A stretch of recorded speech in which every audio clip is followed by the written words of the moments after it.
and recommendation. So what we have before us is detailed information that we should be able to provide handily to a search firm, whoever and whatever that comprises, at the appointed time. Our goal now, I think, should be to pursue obtaining a search firm, and it sounds like, based on the prior motion, we are there. We just have to flush it out and get the staff to, and particularly procurement, to provide pertinent guidance. From that, we can probably come back here soon,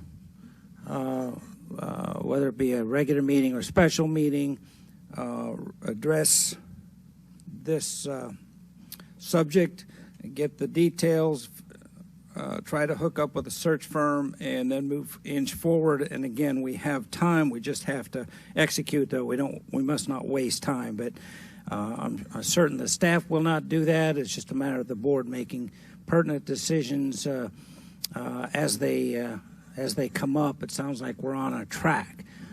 That's a few comments from the chair. Since we're all talking and working together, that in my conversations with the firm that we had spoken with, that they had said, they had mentioned that they would be willing to come down and speak to us and provide us more information and help us along with the process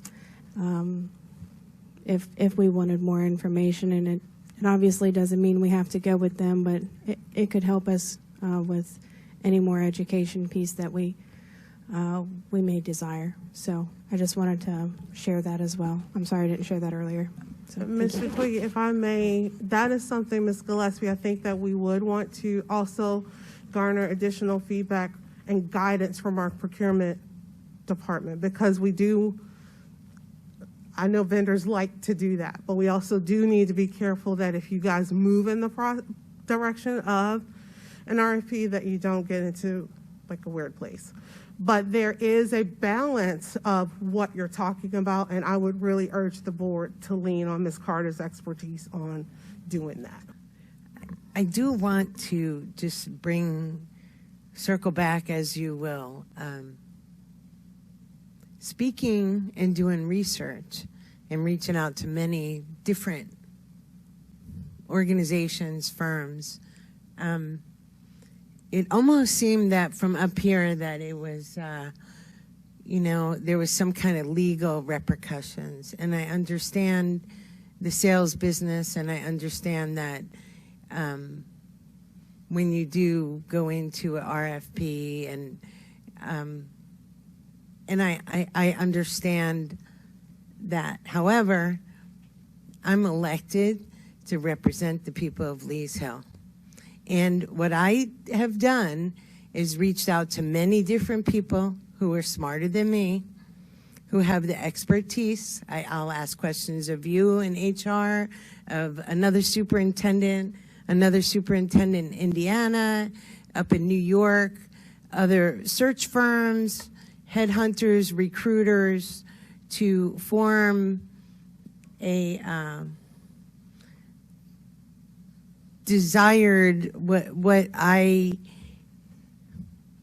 believe that the Lee Hill District, they represented me to do the job.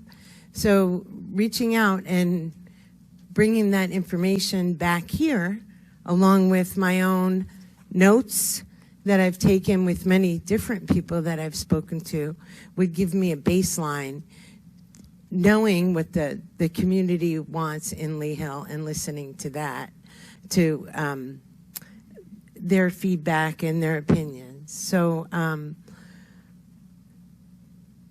is there a criteria for a certain firm? I mean, I do have down here, I made my own profile of a superintendent, right? I did that. The board didn't come up here and do it. I also have a profile of what a search firm means to me. do the research on it. So I've done my due diligence to sit up here, and I'm very confident in continuing on to reach out to other people who are in the business for what they have to offer, because everybody may have different services to offer, like I've noticed, right? Different areas, different expertise. And my suggestion would be to reach out to other people who are professional, right, for the board. And that's just what I've done. So to develop a criteria as a board for a search firm, maybe interview them or look up their reviews or call them up and just ask them some questions. That's what I've done. And that's how I've come up with just a little bit of information right now. So I just appreciate it, but I also want to caution the accusations made towards me that there would be any kind of legal repercussions, and I would just do it haphazardly, right? I'm not going to do it. I'm looking out for our school division as a whole to hire quality superintendent with no malice, no anything else, to bring back to our community and make sure everything that I am rock solid, but I'm also human and I do make mistakes, right? But I will continue on to do my research, and on the contrary to what may seem like some misinformation from up here, I've already done my due diligence on legalities and what I can talk about. So maybe that might be a suggestion to reach out to the legal one-on-one to get some permission or some authorization from the school board chair to get that information to help make your profile as an individual school board member of what you're looking for in a search firm. And so I just wanted to say that. I wanted to thank you and the staff. And I know we need to get these meetings going so that way we can all get up for work tomorrow and continue on our main purpose. Thank you. Mr. Chairman, can I respond to Ms. Phelps, please? Because I think I would. Yes, please, go ahead. I said something about Dr. legal. Daniels. Certainly, what you've done is outstanding as far as the research and the different firms, and I don't know if she was referring to me, but I'm going to address the legal aspect of it. But that's great, and we all need to do the same thing as board members up here and bring the criteria back to the table and make a consensus vote on, is this what we all want in a search firm? So I would encourage all our board members to go out and do some, based on the information that Dr. Colbert has given us, look and establish your own criteria list. That is important. That's how we come to the table. We come together. We bring our different perspectives to the table, and we come to a consensus vote or a consensus to say, hey, yeah, this is what we want in a search firm. Now, and I'm just going to be very broad here, because we do not have our legal representation here, and I'm not a legal representation. But there is a statute on how we're supposed to go about a procurement process. And if we are engaging a firm on the front end before they have even gone through the procurement process, or even if they put in the RFP after the fact and then we choose them, there could be some legal ramification out on our board. Just put it in that context. So we just have to be very careful that we are doing things legally from the statute's point of view. And that's all I'm going to say about that, because I'm not a legal representation. That's why we asked for our legal attorney to be here, so that we can make sure that we are doing things the correct way, that we're not outside of the legal statutes. We can do research on firms all day long, all night. We can bring that criteria here. There is nothing wrong with that. It becomes a problem when we start the procurement process and we have already engaged with the firm to tell them, hey, there's a possibility we may hire you. So why don't you put some documentations together and bid on it? That is where the legal piece comes in. So I just wanted to clarify that because we did use that term legal here. That's the only process that I'm referring to. Nothing else, doing your own due diligence, research, bringing the criteria back to the school board. That is fine. It's the other piece that I'm concerned about because there's statutes, there's legal ramifications if we do it the wrong way. Thank you. Mr. Twigg, Thank you, if I Dr. could say Daniels. something. Ms. Gillespie.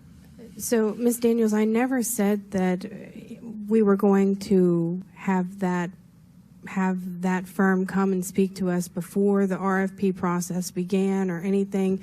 He was just stating that when that process started, if that's what we would like to have done, then he would be willing to come and speak with us. That's what he stated, and that's what I had shared with you.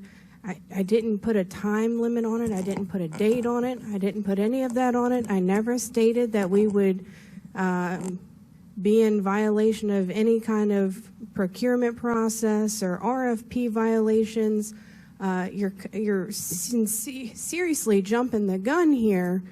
And again, there's board members that are sitting up here that are continuing to twist things that are not meant that way.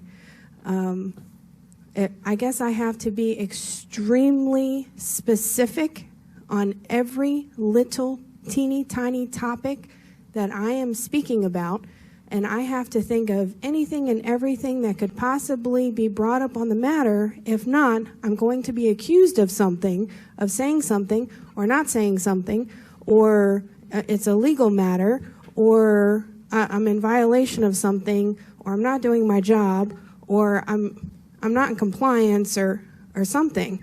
It's a consistent divisiveness on this board, and I don't understand why we cannot just work together. I have not been on this board but 2 months, and we have not worked together in one single solitary meeting. It's amazing to me. I never said that. Ms. Gillespie, I'm just trying to keep us out of trouble. It's not anything personal. I'm sorry. Trust me. I understand what you did with the research firm. I get it. But I'm just trying to keep us out of trouble as a board. It's nothing personal against anybody. It's a broad perspective. Thank you. Mr. Chair. Okay, thank you. Mr. Rubuzmo. If my colleagues don't have anything else, I personally believe a lot of this can be discussed off the dais. So you're really good at interrupting, Ms. Cole. So I move to adjourn the meeting. Second. Mr.